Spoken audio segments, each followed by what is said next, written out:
Hello everyone, welcome to the Port Calls YouTube channel.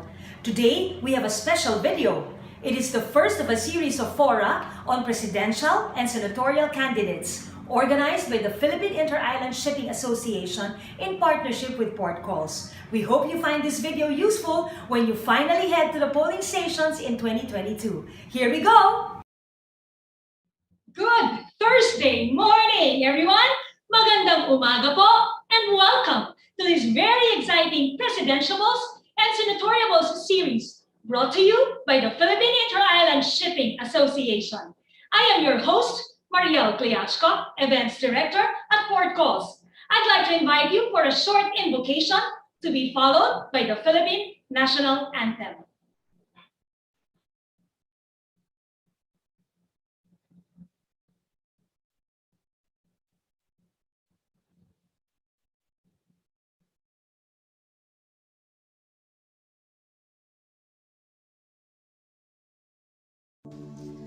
Dear God, thank you for the opportunity to meet together.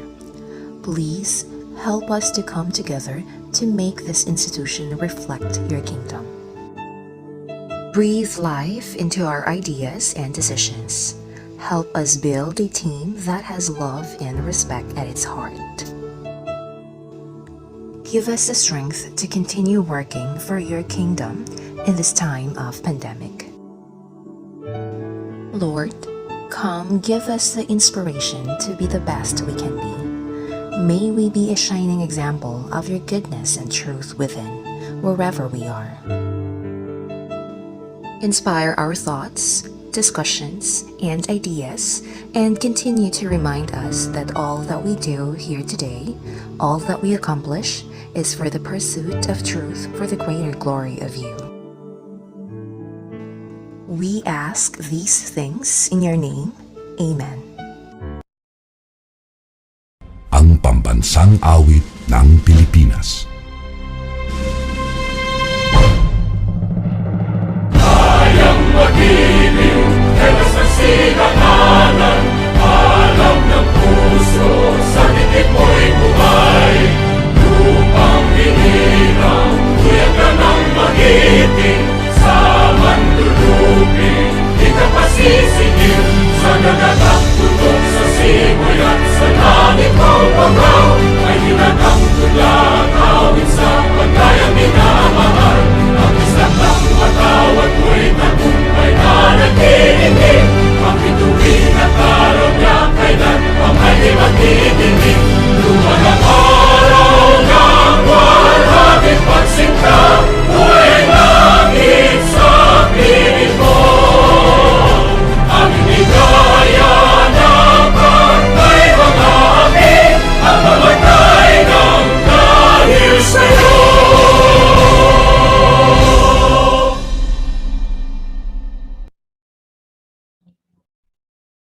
For those who have just joined us, let me give you a quick rundown of our house rules. Number one, we have placed all participants on mute for the duration of this forum to avoid distractions. Number two, if you have questions, kindly type them in the chat box even while the presentation is ongoing. They will be answered during the Q&A. Three, questions that will not be accommodated due to time limitations may be emailed to pisa@pldtdsl.net. Let me repeat that, pisa@pldtdsl.net. We are also going to put it in the chat box. And finally, we want to know how you find this session, so we request that you participate in the poll at the end of the proceedings. Your answers will guide us in future sessions. With those rules out of the way, let me welcome you once again to this forum, very appropriately titled, The Making of the New Wave President, organized by the Philippine Inter-Island Shipping Association with Port Calls as media partner. Port Calls, as you probably know, is the only print and online news provider for the cargo transportation industry publication since 1996. Our organization regularly partners with industry associations to help educate stakeholders on issues that matter to them. And I am sure you will agree, nothing could be more crucial than the 2022 presidential elections. This series focuses on the vision of the presidential candidates, not only for the country, but more specifically for the shipping industry. We will hear from our presidentiables and senatoriables their game plan for our sector. We hope this series leads you to an informed choice when you head to the polling stations. In our first outing, we are very fortunate to have the tandem of Senators Panfilo Ping Lacson and Vicente Tito Soto. They will be joined by some of their senatoriables. So let's get the ball rolling. I would like to call the chairman and president of the Philippine Inter-Island Shipping Association for his welcome remarks. Mr. Christopher Pastrana is also the chairman of Archipelago Philippine Ferries Corporation Group, engaged in domestic shipping, trading, training, logistics, tourism, and other maritime-related businesses. He is a member of the Board of Interferry, the largest organization of global ferry operators, as well as a member of Entrepreneurs Organization, a global support network of 14,000 plus like-minded leaders. Ladies and gentlemen, help me welcome Mr. Christopher Pastrana. Let's give him a virtual round of applause. Magandang umaga, senyor. Hello. Good morning, good morning, good morning, distinguished guests, stakeholders from the maritime industry, leaders. It's my pleasure to welcome all of you in this first presidential kapihan with our friends from the maritime industry. Let me just give you some facts. Our country is an archipelagic nation consisting of more than 7,600 islands, the world's fifth largest island country, the world's longest discontinuous coastline of 34,600 kilometers. How truly strategic shipping should be for our country. The Philippines continues to be the largest provider of officers and seafarers that delivered an income of $6.4 billion in 2020. About 90% of our cargoes, consumer goods, food and agricultural produce essential cargoes are carried and transported through sea transport. Before the pandemic in 2019, there are about 230 million tons of cargo that was moved in the domestic market. Domestic shipping remains to be the most economical means of transport linking the islands. In times of emergencies, natural disasters, calamities, shipping will continue to ensure unhampered flow of essential cargoes, assuring the nation of persistent responsibility to link and serve as arteries or moving bridges of the nation. We continue to carry passengers to boost national tourism and sustain local economic and cultural environmental awareness. During the height of the pandemic, we continue to provide movement of cargo, and we move locally stranded individuals. Pre-pandemic in 2019, there are about more than 80 million Filipinos that use the sea lanes as means of transport. Shipping is one of the most regulated industry in the transport sector. There's never been an administration where we felt provided meaningful reforms and policies for the Philippine maritime industry as a whole and for the domestic shipping sector in particular. PISA, Presidential and Senatorial Series, aims to get to know the candidates and better and hopefully determine who has focused agenda for the shipping and maritime industry. It's an honor to introduce our guest of honor. Allow me to say something about Senator Panfilo Lacson. He is a Master's of Government Management in Pamantasan ng Lungsod ng Maynila, Bachelor of Science in Philippine Military Academy, Class of 1971, Matatag, has undergone numerous military trainings, mostly intelligence courses and guerrilla warfare and air mobile operation courses. He is a recipient of notable awards, the most recent of which a Doctors of Law, Honoris Causa Pamantasan ng Lungsod ng Maynila in 2019. Cited with 17 military merit medals. There are so many of them that it would take me the whole day to mention. Received several citations from Rotary Club, JC's, Philippine Chamber of Commerce, just to name a few.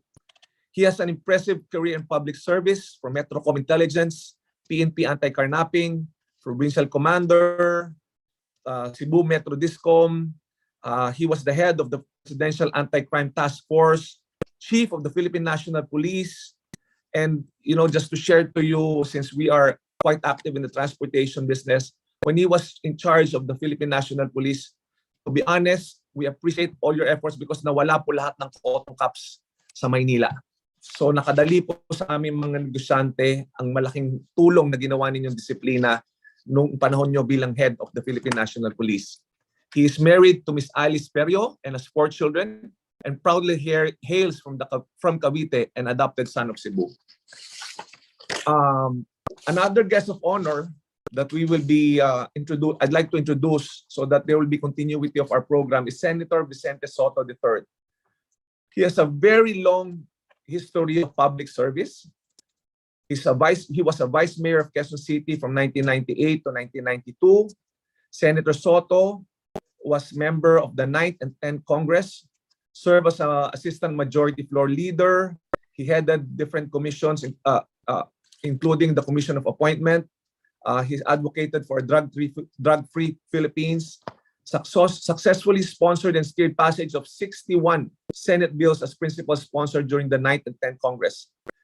In 1998 to 2001, Senator Soto was part of the 11th Congress. He chaired several committees, filed a total of 190 legislative bills.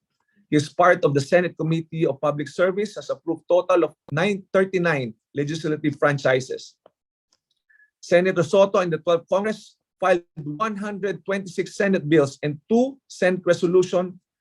He was assistant minority floor leader and member of the Senate Electoral Tribunal. He was the head of the chairman of the Dangerous Drugs Board, appointed by President Gloria Macapagal-Arroyo during in 2008. A third-term Senate in 2010 to 2016. Elected majority floor leader as well chairman of the Committee of Rules. 4th-term Senate in 2016 and present currently the Senate President of the, and he is currently one of the well-known and distinguished performer of the Senate, and it's an honor and privilege to introduce both our guests, Senator Panfilo Lacson, who is our candidate for the President of the Republic of the Philippines, and Senator Vicente Soto III as our candidate for the Vice President of the Philippines. Magandang umaga po sa inyo, and let's give a warm welcome to our guest of honor. Maraming salamat po.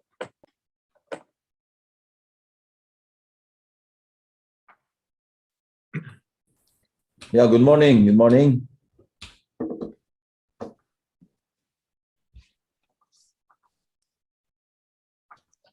Good morning, Senator.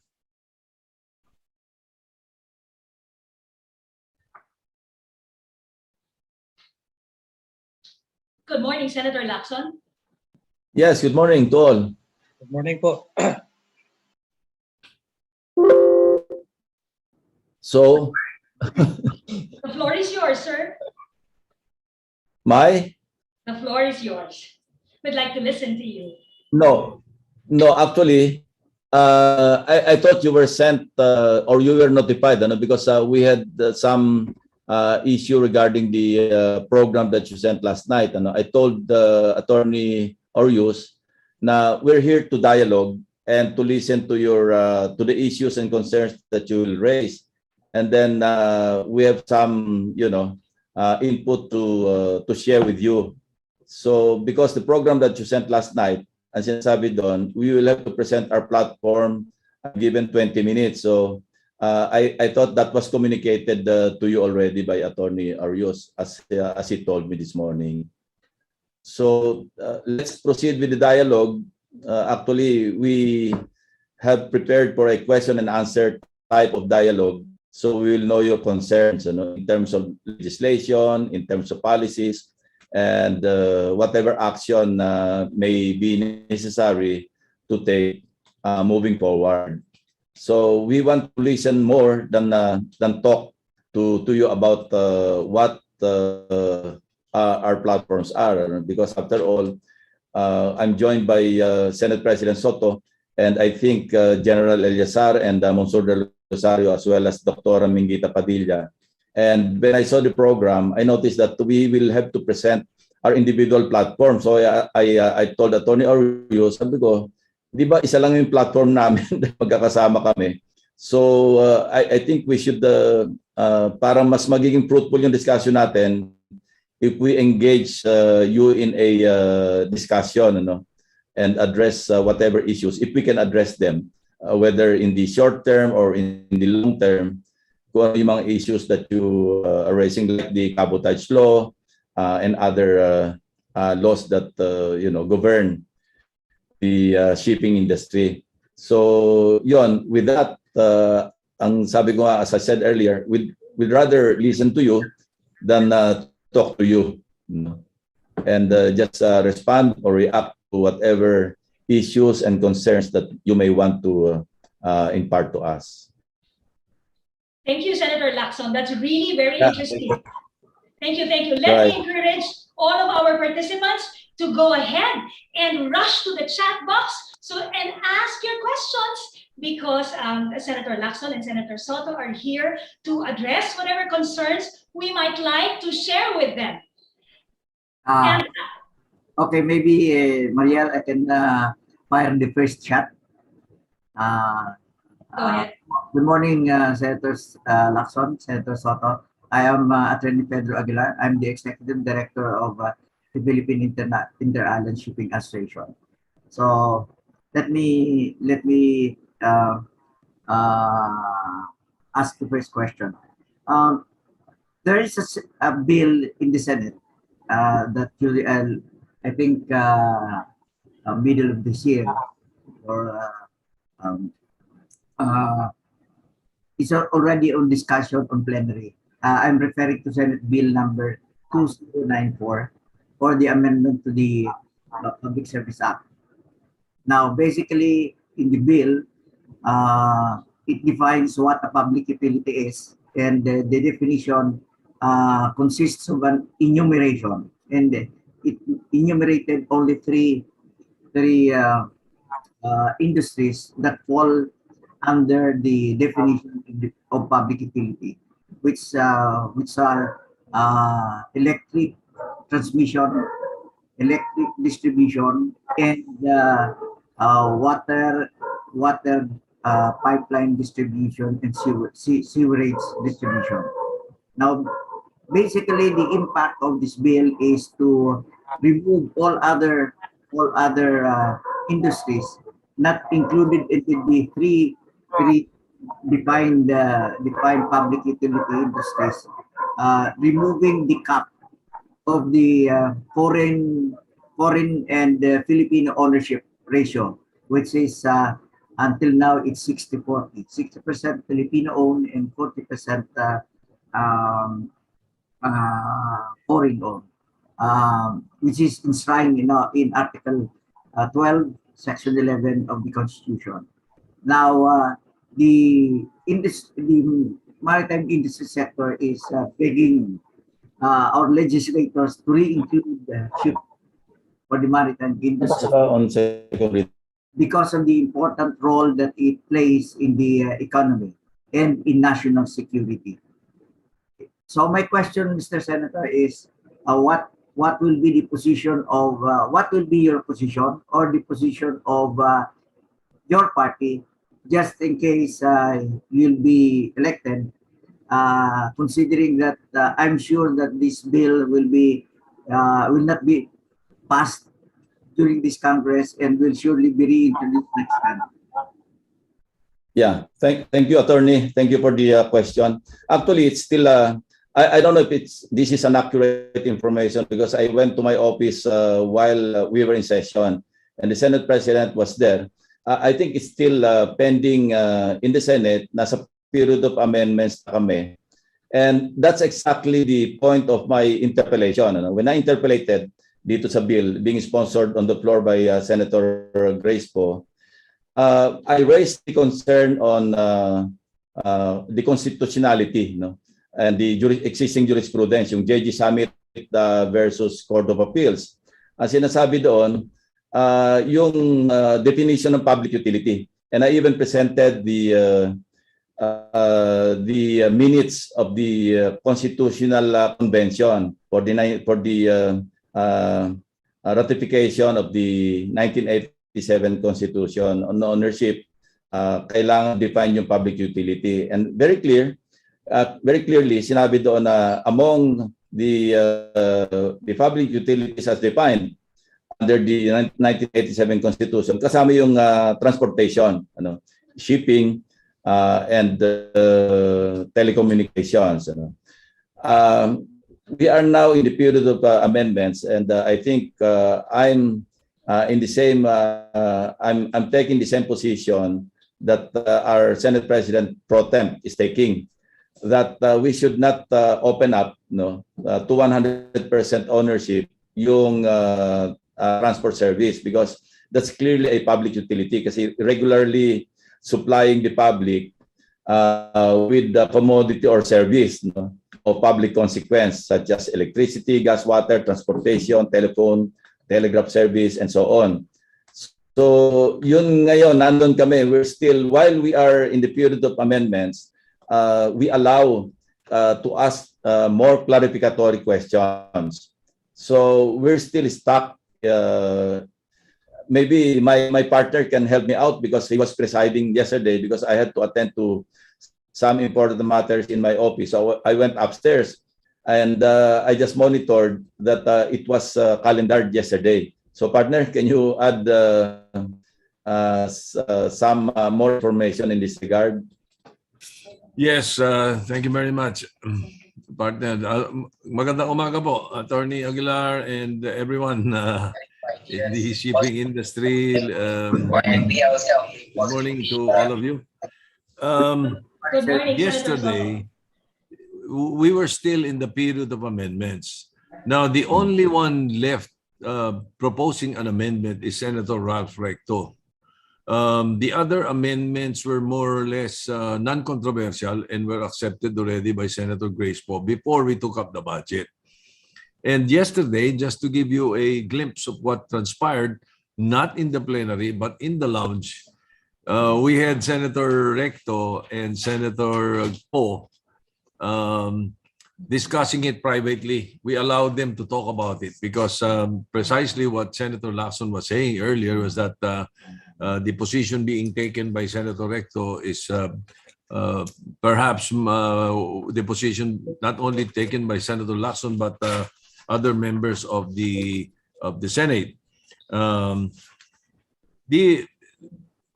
It's still, I think the big question is whether we will include the almost all, including shipping industry, in the definition of a public utility. And as of now, if you are a public utility, you must be 60% Filipino-owned and foreign 40% foreign, possibly. If not, if you're not included, you will be allowed to have a 100% foreign ownership. Now, the big so if that is the situation right now, and what I can say is that perhaps on Monday we will be taking it up already, finalizing it. The very good thing that has happened now is that we are having a dialogue with you, and let me ask you the question: what is beneficial to your industry, Attorney Aguilar? Yes. Partner, may I answer your question on behalf of Attorney Peter? It will kill the industry, because if we open up and binigyan natin ng 100% ownership and not stick to the 60-40 sharing, foreign and local, I mean local and foreign, 60% local and 40% foreign, it will kill them. No, and besides, sabi ko nga kanina, there's jurisprudence. Ito yung JG Summit Holdings Incorporated versus Court of Appeals, GR number 124293. 2003 case ito. Malinaw yung sinabi ng Supreme Court, an activity as a public utility based on the nature and based on legislation. And definition, public utility as a business or service engaged in regularly supplying the public with some, as I mentioned earlier. So I think that is the position being taken by PISA. And yes, we'd like to hear from Attorney Peter and the officials of the PISA tungkol sa kanilang position in this regard. Thank you. Thank you so much. Peter, may I speak? Peter? Yeah. Senator Lacson, Senator Soto, Let me introduce our Chairman Emeritus, Mrs. Ms. Doris Magsaysayho. She's the very active advocate against the removal of public transport as a public utility. Go ahead, Doris. Good morning, Senators, Senate President Soto, and Morning. Senator Lacson. Thank you so much for being with us this morning.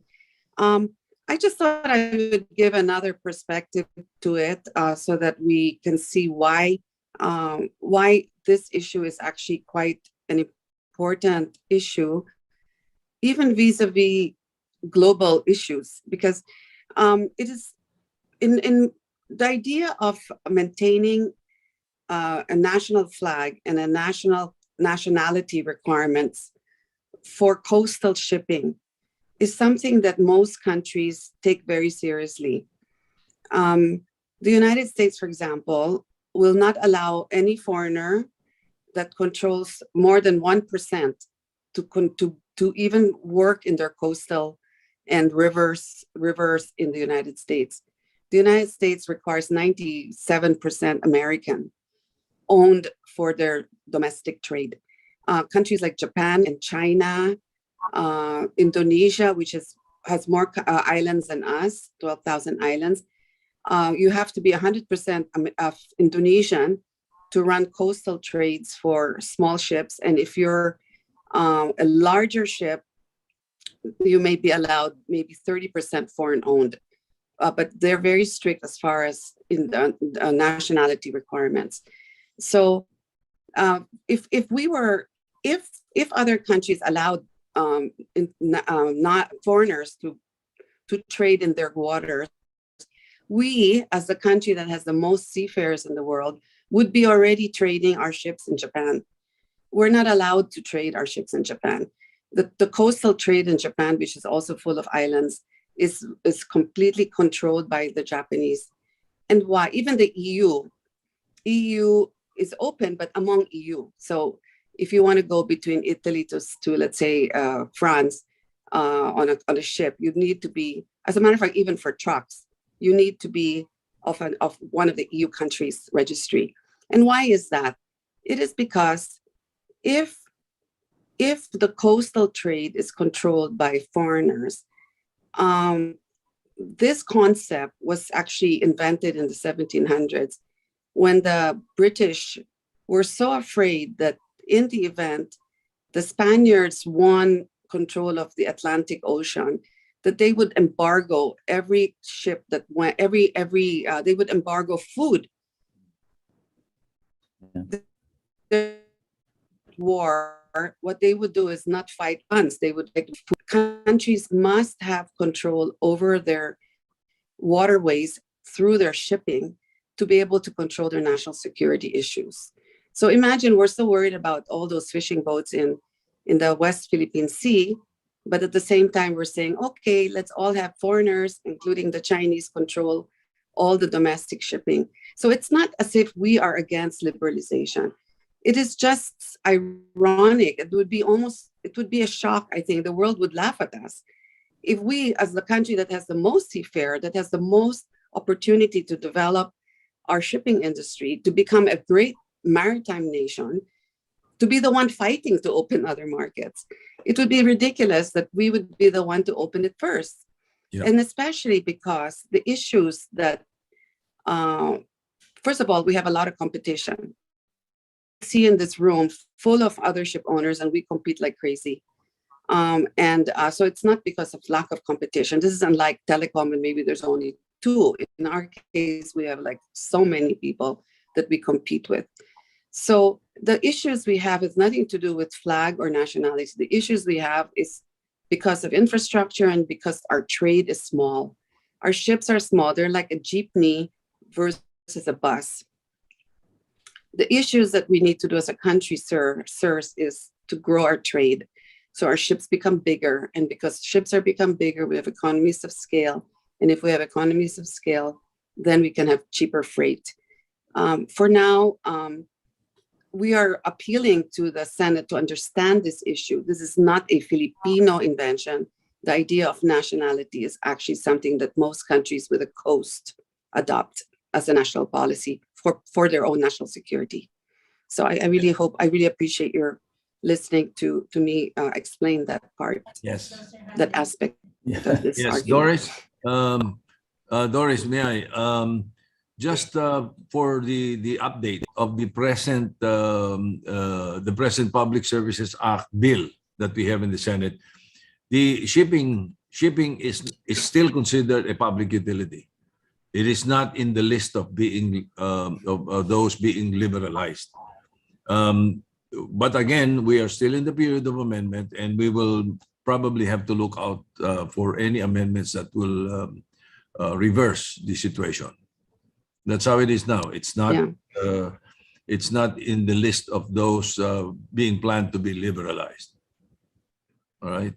Thank you. Yeah, we're hoping, sir, at some point it would have to go to bicameral, and in Congress, in the lower house, they actually have one version where there is a clause that says that airlines, airports, and seaports should always have national interest, national security, should be Filipino owned because of national security.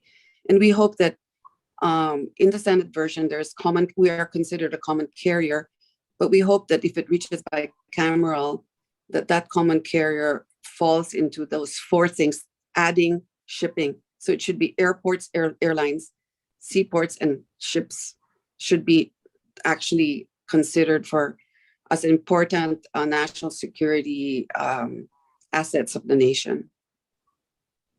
And sir, Yeah, there's an thank you. issue there of reciprocity.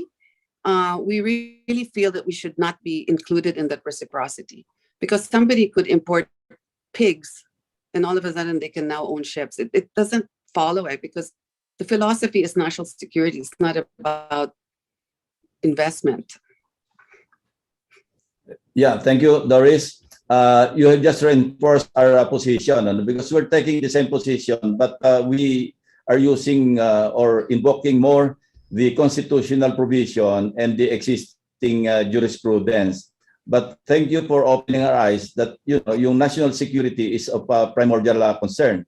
Now I'm imagining if we open up, you can just imagine how many ships China will send to the West Philippine Sea, and even within, not only within our EEZ, but probably within the 12 nautical mile limit, they can encroach in our waters. And where will our fishermen go? As it is now, it is already a national security and food security issue or problem. So thank you, and I hope more of our colleagues, majority, as a matter of fact, would be convinced to support our position along with the position of Senator Ralph Recto, because he's very adamant. I also raised the same issue or issues during the period of interpellation, and when I heard Senator Recto hammering on the issue involving transportation and the likes, as a public utility, then I thought we were already in good hands. But thank you for further reinforcing our position, and we will fight for it. Not because we're talking to you, but because even before this forum, this dialogue, that's already the position that we've been taking, in regard to this bill pending in the Senate. Thank you so much. Thank you so much, Senator Lacson. PISA, it's comprised of PISA is the umbrella organization, and we have several other association members, such as the Philippine Liner Shipping Association, represented here by Mr. Mark Parco.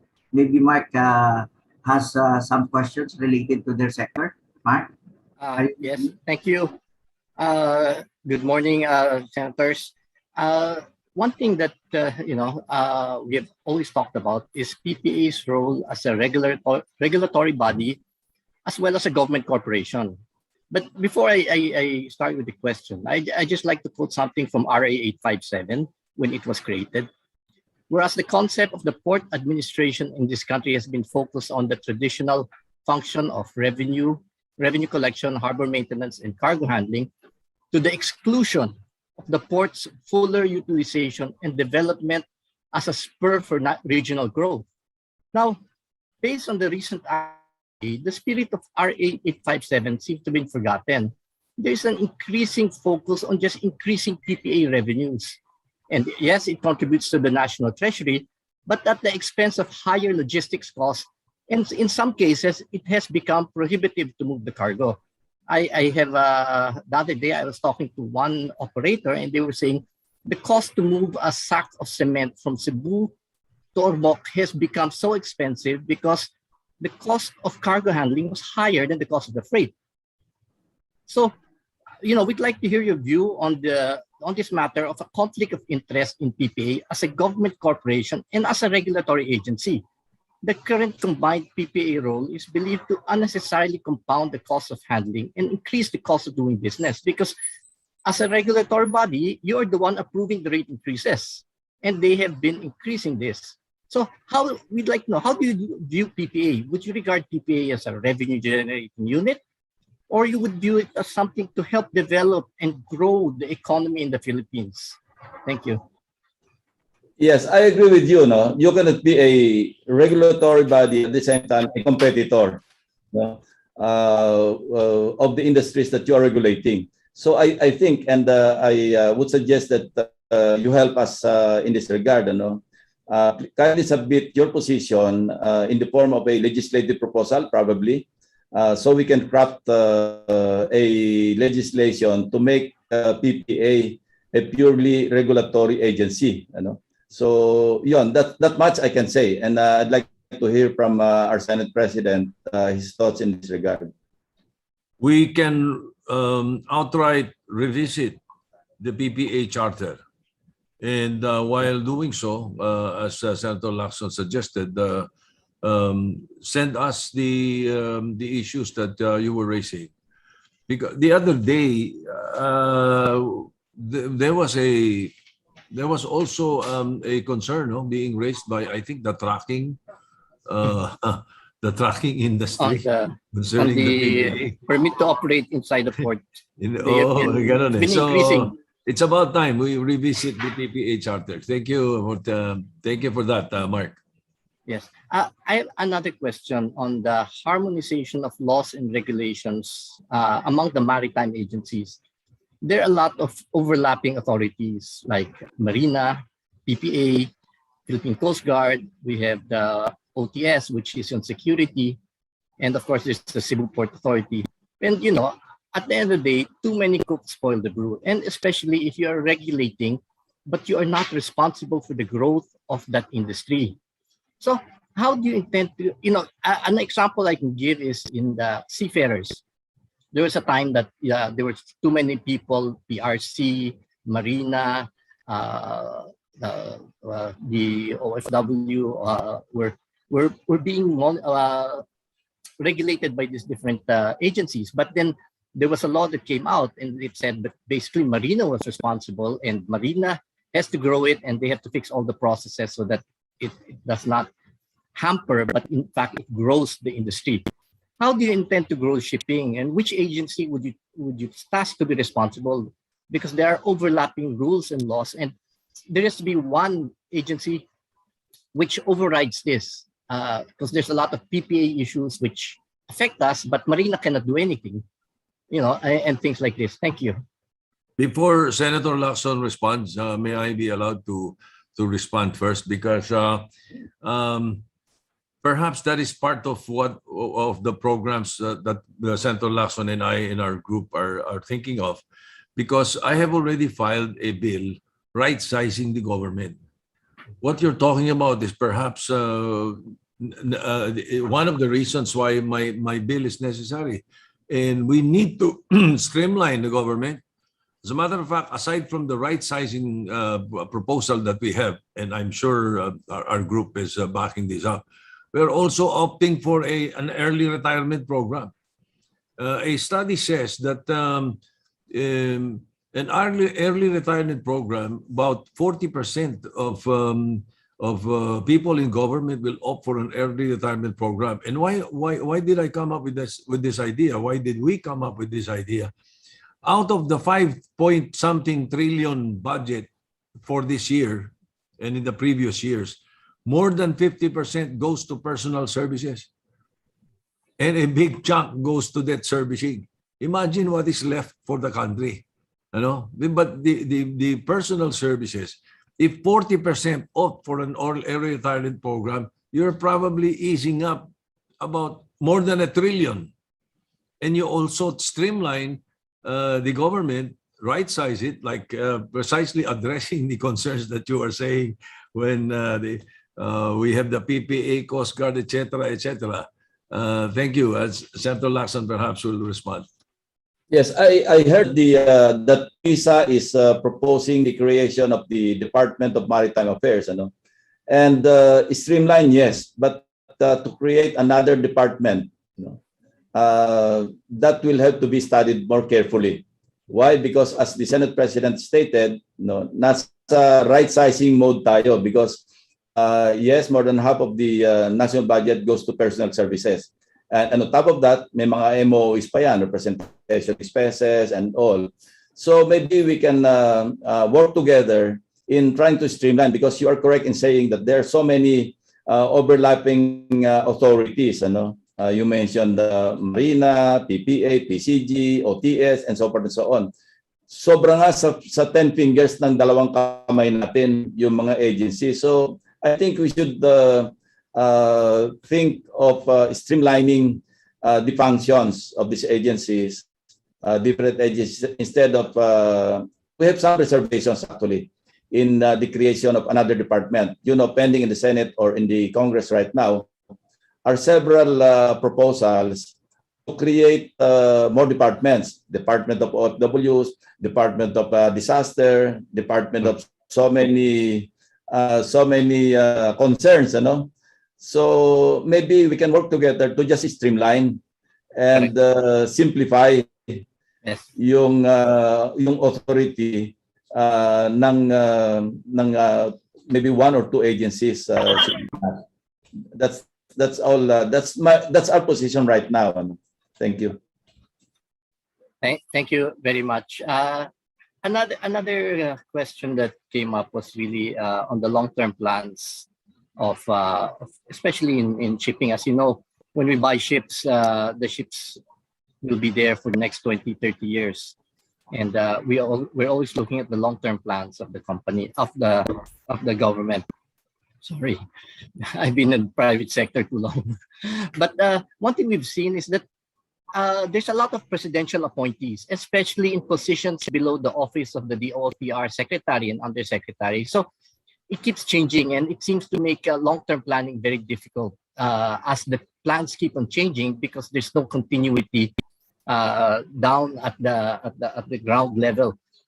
The question is really, how do you intend to ensure continuity in the government policies so that we do not, as an industry, we do not have to go and say, what is the next administration going to do? What is going to be, who's going to be the new head? And that it makes a big difference when we only have a 6-year planning horizon, when we should be looking at 20 or 30-year planning horizons. Thank you. Yeah, thank you for that question. I couldn't agree more, because changing policies in the midstream is not really, or is counterproductive, to say the least. In other countries, they have a 20-year plan or even more. In the Philippines, it's always, the PDP is always, what, 5 years, 6 years? That's our long-term na, medium term. So yes, we should really be more, shall we say, permanent, in our policies, and this can be done also through legislation, not only applicable to the shipping industry but to other areas of concerns as well. Thank you. Just one last. May I add something, Mark? Yes, partner. In the program that we have, I don't think we highlight issues like changing. What we want to do is improving. improving the present systems that are good for the country, that the present administration is doing well. That is a part of our program. In other words, like for example, take the example of the issue of illegal drugs. The government is very much into enforcement and prosecution, which is supply reduction in illegal drugs. What we want to do is to improve it by including the demand reduction strategy of highlighting prevention and rehabilitation. You know, things like that. Thank you. Thank you. Mark, what incentive programs do you have in mind? No? Because right now, yung a law was passed in 2004, di ba? Yung VAT exemption, but it has already lapsed.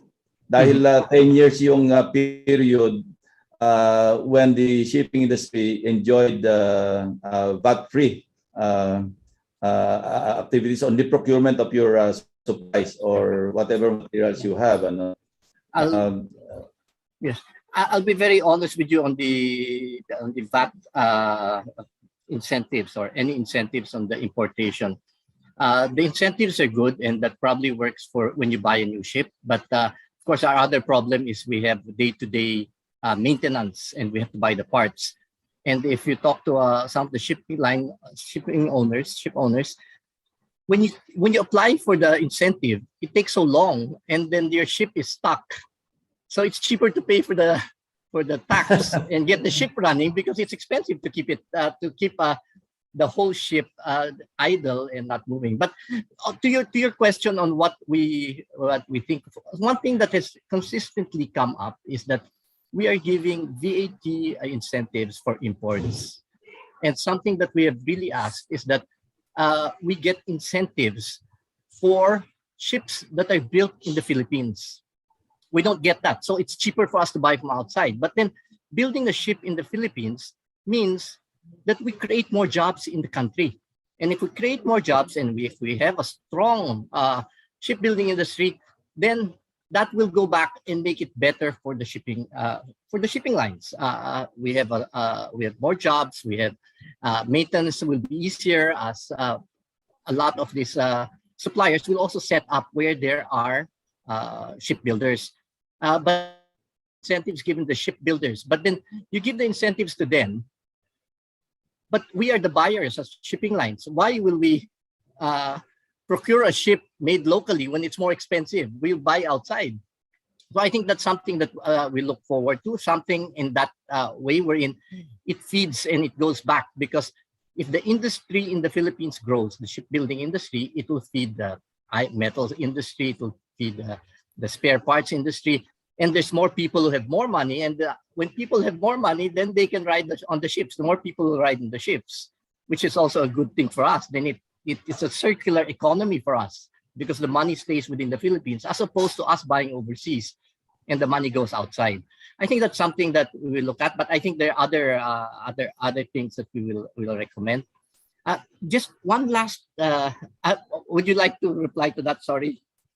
Yes, part of our platform is we want to revive the Filipino first policy, not only in the shipping industry, but in food industry as well, and agriculture. We intend to be less dependent on importation and patronize more our local products. Same way in your industry, let's incentivize and motivate the local shipping industry by way of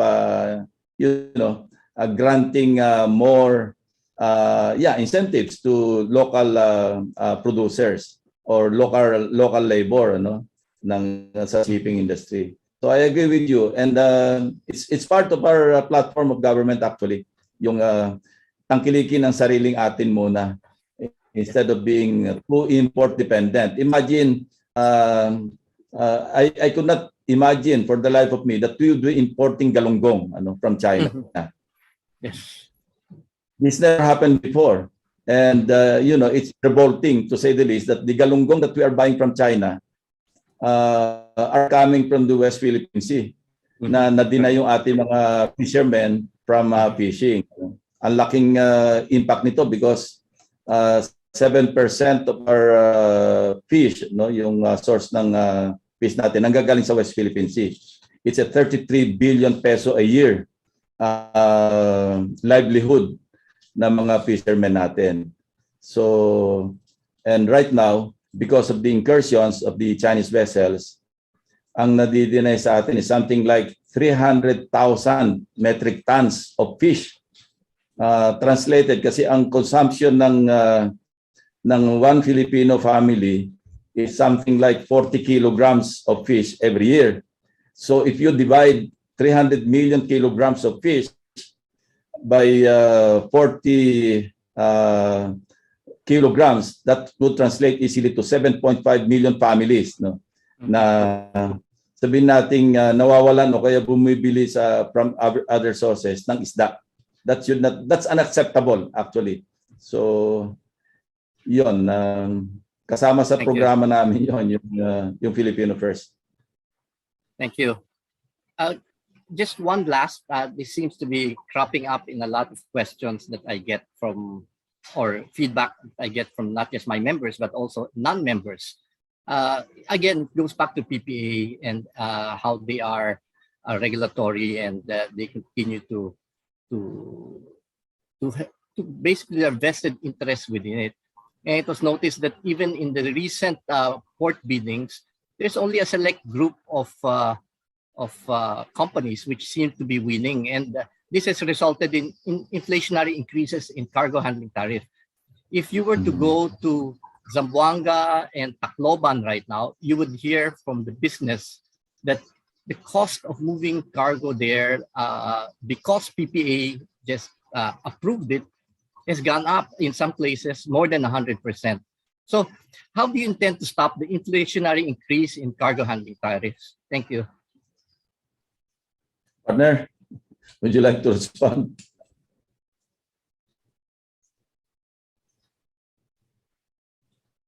Yes, I think it still falls under the PPA charter. And when we said earlier that we would want to revisit it, as a matter of fact, while we were discussing about it, I already gave orders to my legislative staff to give me a complete brief on the overall of the encompassing issues on the PPA. And we will take that into consideration likewise.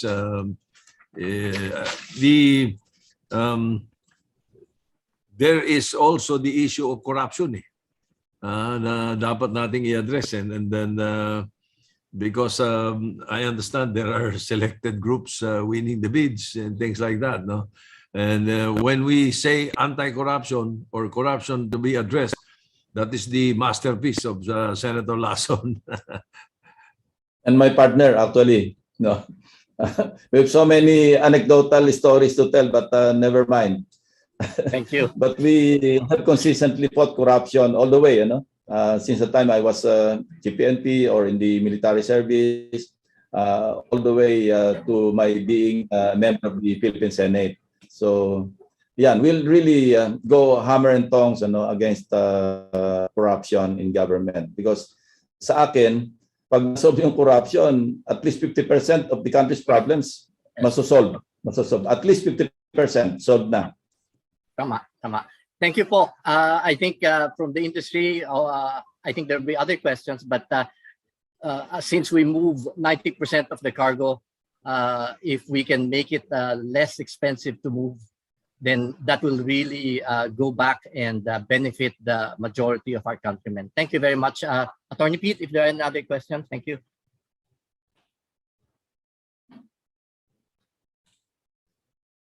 Attorney Pete, you're on mute.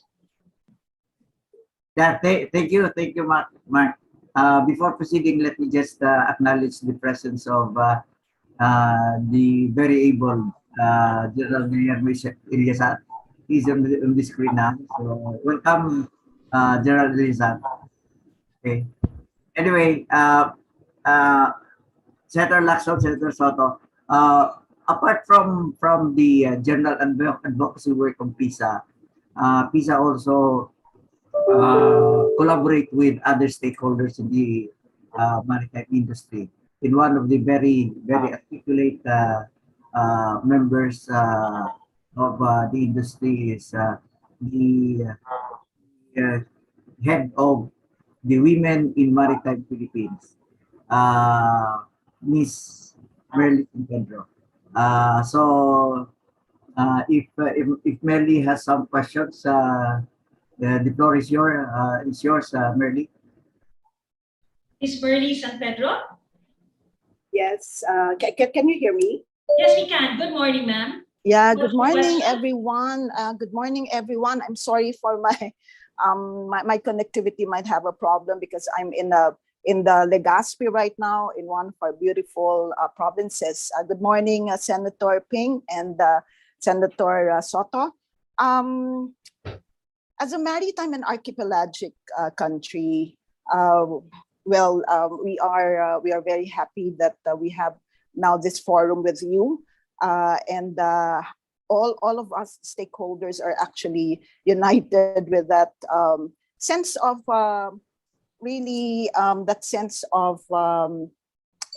sense of commitment to make sure that our executive officials, our those in the Senate, would really support us with a very strong national maritime agenda. In 2016, we actually pushed for a national maritime agenda when Mayor Duterte then ran. It was actually open to all those who ran for the presidency. But in your case right now, we'd like to know that it's so pitiful that even as a maritime and archipelagic country, we feel that we are one of the industries being left behind. And I think you've heard from PISA many of the issues that they have. But with so much potentials in contributing economic growth, I come from education and training sector, as well as the women in maritime, which is actually also would need a lot of support from you. So I'd like to ask, you have a specific agenda for Filipino seafarers who are actually considered to be the most essential workers right now. And during the pandemic po, ay napakalaking problema pong kinaharap nila. And even up to now, there are still some seafarers who are stranded out there. This is actually from an agenda from making education and training really strongly supported in terms of governance, because as you heard earlier, our governance in education and training, even with the Republic Act 10635, has even become more challenged to us, from education, training, and even to their continued employment amidst the strong competition that we now have from our neighboring countries like Indonesia, Myanmar, and Vietnam. Because before we used to be number one in providing Filipino seafarers in international shipping, but now we have actually been facing a lot of competition from our Asian neighboring countries. And if I may be allowed, Attorney Pitt, just to segue, because I come from the Women in Maritime Philippines, we would also like to know if you also have a specific program or plan to continue to empower Philippine women in maritime, because as we now know, we are only about 1% of those Filipino seafarers. And we know that there's a huge potential also for women seafarers. So this is actually being pushed by the IMO as well through the UN SDG 5, which is on the call for women empowerment of girls and gender equality. So, sir, we would be happy to hear anything that you have in store for our sector. Marami pong salamat. Yes, maraming salamat. First, yung sa seafarers. I think it's ironic that we have more than 1 million. I read somewhere that we have more than 1 million seafarers, mostly sa technical, even managerial na positions. That would constitute, I think, 25% sa entire world. So, and it's ironic that yung ship naman natin dito are aging, compared to our ASEAN neighbors, nasa average na 8 years old yung kanilang vessels. Sa atin, nasa mga 25 yata yung ating mga vessels. So, yun, while we enjoy the headway in terms of seafaring, because we have more than enough supply of seafarers or seamen, pero yun namang ating facilities like yung ships natin, medyo may mga edad na. So I think we should work along the line of offering some financial package, or assistance to our shipping industry, yung financial support, yung especially yung ating deserving maritime students. There's a proposal na even magbigay ng 50% allowance, 50% of the minimum wage do sa ating mga cadets. But we have to compute ano yung maging impact sa ating national budget if we do that. In terms of women, sabi mo 1% of the 1 million. So that's a lot. And we have passed legislation not only for the sake of the shipping sector, shipping industry, but in terms of yung gender equality. So they should be given equal chance, or be on equal footing with their male counterpart. That's all I can say. Thank you. Thank you. May I support that? Indeed, we are working on a right sizing for government, no? And as Senator Lacson earlier mentioned, we're very careful in the proposals of creating Department of Water, Department of Culture, Department of kung ano-ano yung mga nakapropose. But pending in the Senate now is the Department of Migrant Workers and Overseas Filipinos. Sapul na sapul yung sinasabi ninyo. Very much the concerns that you have brought up are all addressed by that particular bill that is in the advanced stage in the Senate. As a matter of fact, we are already in the period of amendments. That is one department that is necessary. So yun, I'm sure it will be able to address the agenda for Filipino seafarers. Now, well, minus the issue of the pandemic, pagkat kaya nahihirapan yung ibang mga seafarers natin umalis because of the effect of the pandemic on their work, on them, on their families. Nevertheless, I think the Department of Migrant Workers and Overseas Filipinos will definitely be able to address that. Now, as far as the women in maritime is concerned, we have a new anti-discrimination bill. There are 4 filed. It does not have anything to do with SOGI. It is really particularly addressing the issue of discrimination of age, gender, and all that. So I think it will be also it'll be able to address the problem of or the issue of women in maritime. Thank you. Attorney Pitt, may I just have a follow-up, just quick one? Go ahead. Go ahead. Yes, thank you. Yes, thank you very much, Senator Ping and Senator Soto for that. Just on a final note, just to bring it in a bigger perspective, we actually also come from the movement from Maritime Philippines, and we have this tagline. It is actually, we are supporting very strongly that our vision that needs to be shared by everybody, including hopefully for those who will lead the country for the next few years, is actually our ships. Being a maritime and archipelagic country, our ships should be owned, managed, built, and manned by Filipinos.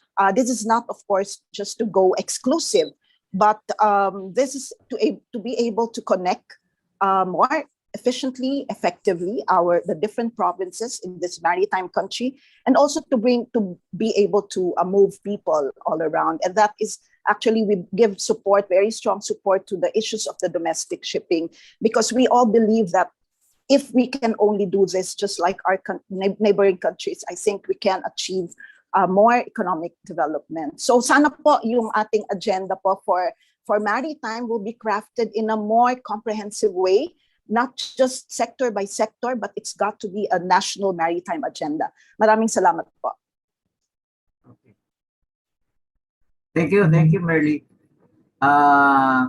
Anyway, before going any further, I would like to recognize the presence of the other guests. Mr. Munsur del Rosario, who is the former councilor of Makati, Congressman of Makati City, 1st District. We also have Congressman Pantaleon Bebot Alvarez of the Partido Reforma President, 1st District Congressman of Davao del Norte. We'll, if time allows, we will also have them say something. But in the meantime, considering the schedule of our two main guests, Senator Lacson and Senator Soto, we'll concentrate on the questions at hand. I will first prioritize the one that was that is on the chat box. There's one question here addressed to the two principal guests. It reads, since you mentioned already West Philippine Sea, may we know what's your stand on this West Philippine Sea versus China issue, which is for me a potential maritime security threat. Go ahead, Senator Lacson. Thank you, Attorney Pete. That should be the last question for Senators Lacson and Senator Soto. Okay. Thank you. What I did was I prioritized yung nasa box. Anyway, we have time for that last question. Thank you, Attorney Pete. Okay. I would like to recognize the next person who would ask the question. She is a very well-known personality in the maritime industry. She used to be connected with the Maritime Industry Authority for so many years, and after her stint with Marinas, she was appointed by the IMO as the regional. I can't recall the exact position, but she represents the International Maritime Organization, and she's a very active advocate of the maritime industry. I'm referring to Attorney Brenda Pimentel. Brenda, if you're online now, you can you're recognized. Yeah, thank you, Attorney Pitt, my good friend. Good morning, our distinguished resource persons now, Senator Lacson and Senator Soto, and all the others are present in this discussion, in this kapihan. Well, I really would like to, it's a topic that was very close to me on the Public Service Act revision amendment. I fully agree with everything that the PISA chairperson, Ms. Doris Ho, said earlier. However, we need to make a distinction between domestic shipping and overseas shipping. In this age of globalization, this becomes very important to the Philippines. International shipping is practically dictated by cargo owners, and the Philippines is not a trading nation. Practically, we are known as the supplier of seafarers. Now, let us look at the other ship registries in the world. Panama, Liberia, even small island countries in the Pacific Islands like Cook Islands, Marshall Islands, Palau, they have very big fleets, merchant fleets. And they are hiring a lot of seafarers. They're generating millions of US dollars in terms of the ship registry fees. But where are we? We do not have big trades.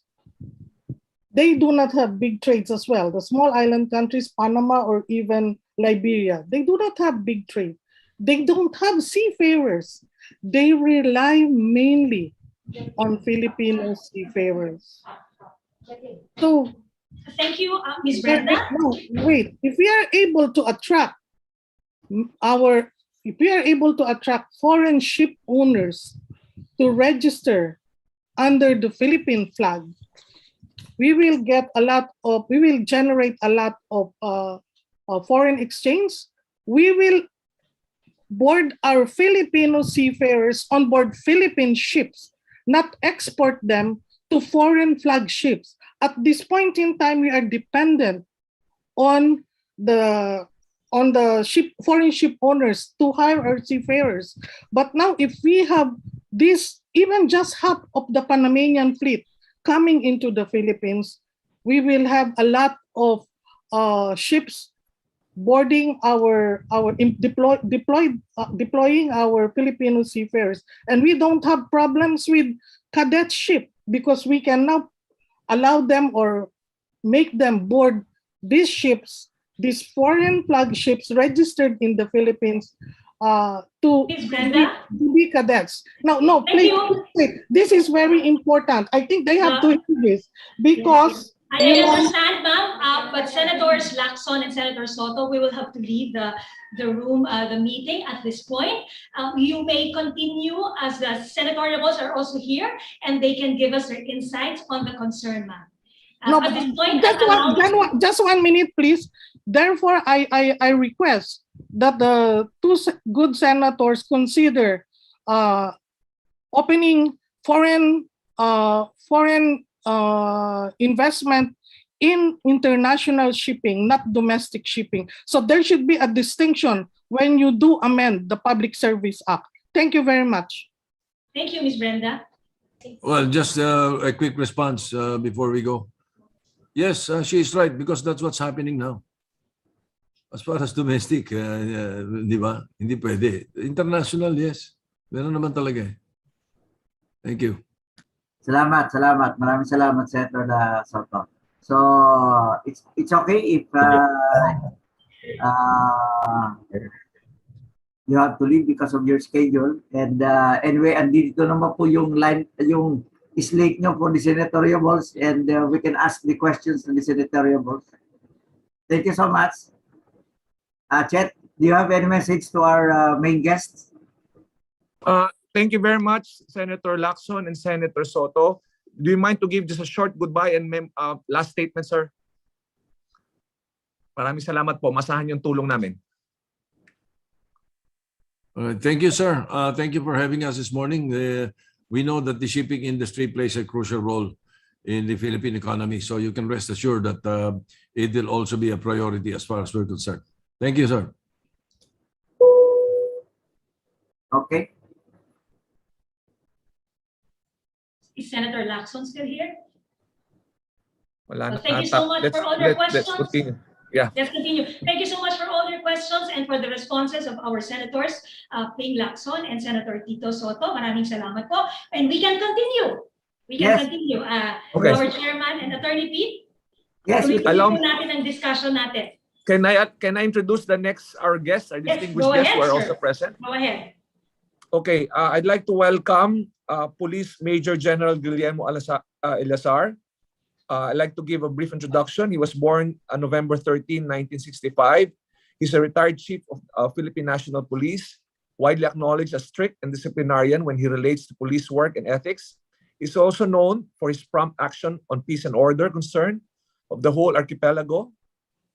General Eleazar, or Gilor, as commonly called by his peers and fellow officers, was born in Tagkawayan, Quezon, to Victor Tatay Toti Eleazar and Victoria Toyang Eleazar. One of 9 siblings, he grew up in Tagkawayan and completed his elementary and high school there. General Eleazar spent his early formative police career mostly in the Calabar Zone area, where he took on various positions that molded him into a complete police officer. More than half of 38 years of service he has spent in the region.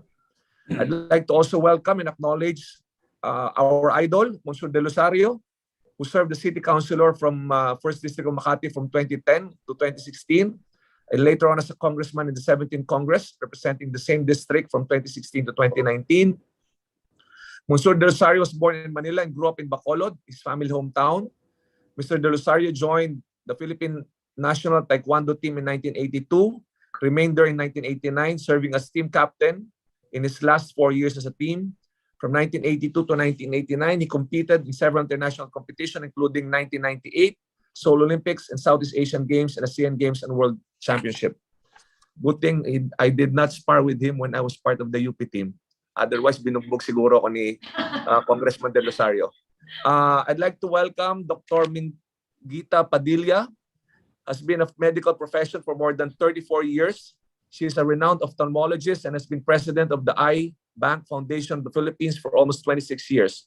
Through her selfless devotion since Eye Bank Foundation in 1995, tens of thousands of lives have been transformed to the gift of sight restoration. Together with Eye Bank team, she has set the benchmark of international eye banking, making Eye Bank Foundation one of the leading bank facilities globally. Her policy thrust is to strengthen consented and voluntary donation through hospital retrieval programs. Eye Bank's hospital retrieval program aims to establish relations with different government institutions, companies and corporations and non-government organizations, and the hope of increasing awareness and yield in cornea and eye donation. Ladies and gentlemen, fellow stakeholders, good afternoon. Let us all welcome our distinguished guests and support the Senator Monsur de Rosario, Senator Guillermo Lesar, and Senator Mingania Padilla. Welcome. All right, Chairman, let's continue our question and answer. Yes, Mariel, the floor is now open, so to speak, to any questions from the participants. Yeah. If you'd like to unmute, you can do so. Now is your chance.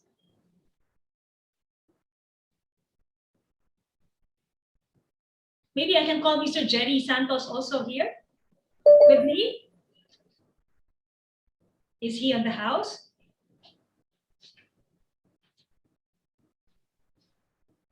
Hello, yes. Good Hello, morning. Mr. Santos. Good morning. Yeah. I'd like to pose this question to any of the three regarding incentives that can be given to our shipbuilding and ship repair industry. Because right now, the big ships, it would be cheaper to bring them, say, to China for repairs than having them repaired in the Philippines. China is cheaper because of the incentives being provided by the Chinese government to this ship repair and ship building industry. Maybe if you could also follow that same kind of incentives our local industry in shipbuilding and ship repair, maybe we can be more competitive. Because right now, while it is cheaper to have our ships repaired or built outside, it is not allowed by law. So what we would like to ask the government is for us to have the kind of incentives to the industry so that they can charge less to building or repairing our ships. Thank you.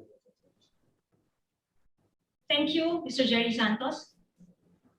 Before you answer the question, before anyone answers the question, I'd also like to request the three senatoriables to say a few words. You might want to begin, General Eleazar. Yes, Good magandang morning. umaga po good morning to everyone. Sa inyo po lahat na dyan ngayon. Well, actually, I spent the last 38 years of my life in the uniformed service and on several occasions had intense and informed discussions with my classmates who are in the Philippine Navy or Philippine Coast Guard and the PNP Maritime Group on issues affecting the shipping industry. So, narinig po natin itong mga kinakaharap ng ating industriya at talagang gusto nating pag-aralan din po. We are an archipelagic country, yet when we speak of mass transport, bihira nating naririnig yung usapan na mass transport of people using passenger ships and ferries. We talk of bullet trains and subways, pero bihira po nating marinig yung modernization on waterborne transport of people and goods na kagaya po ng tinatanungan natin kung paano mabigyan ng mga incentive itong mga ito. Ang punto po natin dito ay simple lang.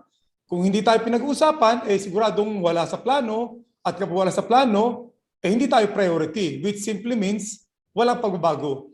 Lahat ng improvement sa industriya, yung industriya mismo ang nagtutulak. That is despite the industry's huge contribution to the economy.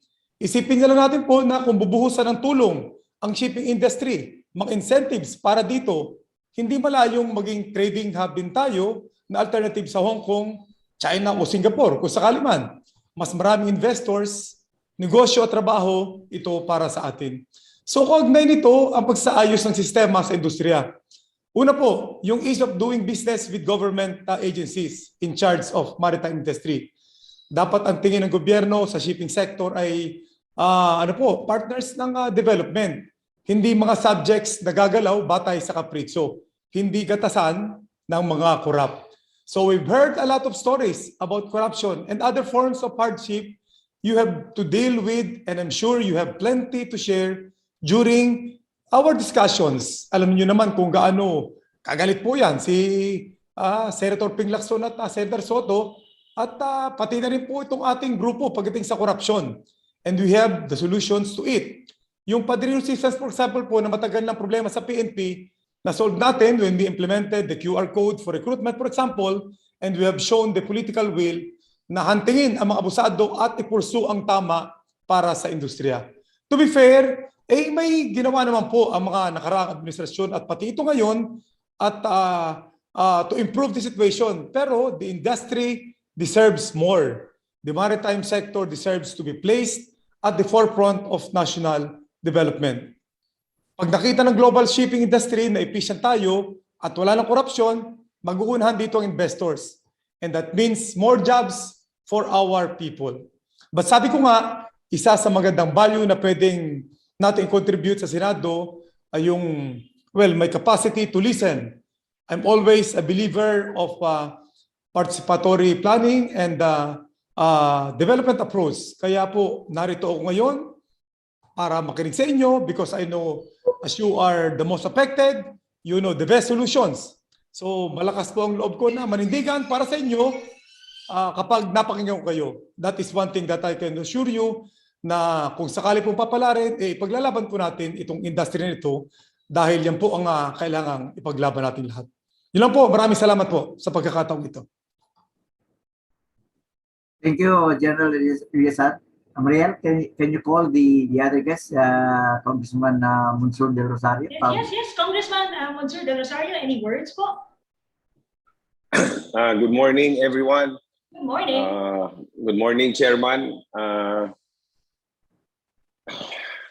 I'm kind of shocked because I'm not very familiar with the problems of the shipping industry, but listening to all of you today, I kind of realize that national government or government has neglected your industry a lot. Now, as far as incentives are concerned, I think, national government should allocate a big budget for people who can do shipbuilding, train them, maybe because shipbuilding needs real skills. Tesla can generate that.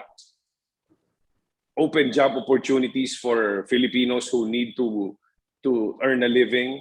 I agree with my senatorial aspirant, General Eliasar, with all his views. I agree with Senator Ping Lacson, our presidential aspirant, Vice President aspirant Tito Soto. I just didn't think that, I didn't realize how much you guys are so neglected. And whatever I can do, if ever, to help the industry, if ever I do make it in the, Magic 12, I would definitely do so. I have a good friend, a high school buddy of mine who's part of this discussion right now. I talk to him once in a while. His name is Joaquin Garcia, or I call him Waki. He a few times he's mentioned to me about the problems of the shipping industry, but I didn't realize it was this deep. So as far as I'm concerned, I will really look into this and make it worthwhile for the Filipinos to have a better industry in this country, because everybody's correct. We have a lot of islands. Domestic shipping is important. International shipping is important, but more so the domestic shipping. And I believe that just the same problem with nurses leaving the country and serving foreigners, we have our seafarers going around the world serving foreigners. Why can't we keep them here? If the shipping industry is much alive and well protected, these seafarers would remain here and take care of us. So in the same plight that you guys have, if whatever I can do to help, if ever I make it, and defend the causes of our national security, I would definitely take a stand on that. So thank you for listening and understanding my views. Thank you, sir. And, Can we hear from Dr. Padilla?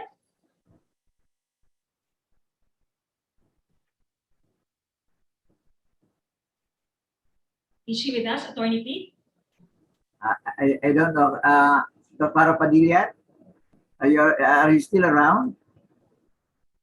I think she moved on to our next meeting because I know we have another meeting at 11 o'clock. That's why Senator Ping Lacson and Senate President Tito Soto left the discussion already as at the moment. So both of you, sir, with General Eleazar, will have to join the senators also? Yes, we're yes. being texted actually already to leave your meeting, but to join the other meeting. I'm sorry also, but I learned a lot from all of you today, and whatever General Eleazar and I can do, because we're in the same group and team, we would do everything we can with how to make it easier for other agencies to help out the shipping industry. Okay. Right. Attorney P? Chet, Or we can proceed with the closing na lang so that we can allow our two distinguished guests to join and participate their next meeting. And then maybe what we can do is we can write the senators, including the Senate President and Senator Lacson, all the issues that we have raised here and forward it to them so that these matters can be addressed. Thank you, Chairman. As you know, we have a poll before we end, no? But to formally close our proceedings, we are lucky to have with us Ms. Doris Magsaysayho. We've seen her earlier, no? She's also chairman. She's president and CEO of Magsaysay Shipping and Logistics. She's also chairman emeritus of the Philippine Inter-Island Shipping Association. Ma'am Doris, may we call you back? Are you with us, Ma'am Doris? Thank you so much. Thank you. Yes, thank you so much. And now at least I'm straight up. I understand I was sideways earlier. I'm sorry. Congressman, I'm going to catch you before speak really fast. PISA is organizing these kapihans to really cast a spotlight on this industry for our future government elected officials. We are actually a very essential service, and throughout the pandemic, none of us stopped our service. Even in harm's way, our seafarers continued to serve, the port workers continued to serve, and food was delivered, medicine was delivered because of the commitment of our shipping industry to our country. We are, however, as you said, Congressman, an invisible service. And it is in a way our fault, because even you mentioned that you were surprised that we had to learn about what we do and what we are not supported with. And so thank you so much. We're so grateful to the senator, to Presidentiables, the presidential candidates, and also our senatorial candidates, for each of you for joining us today. Thank you so much. We actually have a very aggressive agenda in our mind. The Philippines has an amazing opportunity to be a maritime hub. Believe it or not, the great maritime hubs in Asia are Hong Kong and Singapore. And sir, you'd be shocked at how many Filipinos work there. We have all the seeds of a hub. We have our cluster has ship repair, shipbuilding, we have seafarers, we have maritime training institutions, we have domestic ship owners, we have maritime institutions, we have services, we do manning, we do ship management in our country, but there is no focus on it, not the way Singapore does. If you look online and see Maritime Singapore, it is totally a marketing document which attracts people to base their services in Singapore. And so we have an amazing vision, and we really hope that with your support, that we can put a strategy forward to see how we can become a great maritime nation. And that starts with two things: our domestic shipping and our seafarers, because those two are the seeds that create all the rest. To create services, you need people that know about ships, and the seafarers are the potential service management teams that can really serve global shipping all over the world.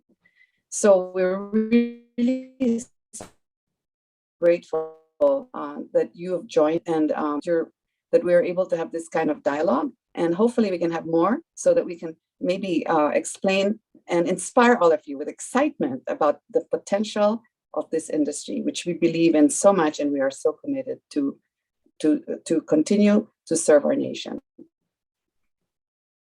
Thank you, Ms. Doris. So on behalf of PISA, am I thanking everyone? I want to thank you all for joining. Thank you. Thank you. Chairman, Attorney Pete, your last words? Yeah, thank you. To our guests, rest assured that we will be collaborating with you when you are, if you're elected. You have. She's in New York, Attorney Pete. I Hello? understand she is in New York. Miss Doris is in New York. Yeah, yes, she's in New York.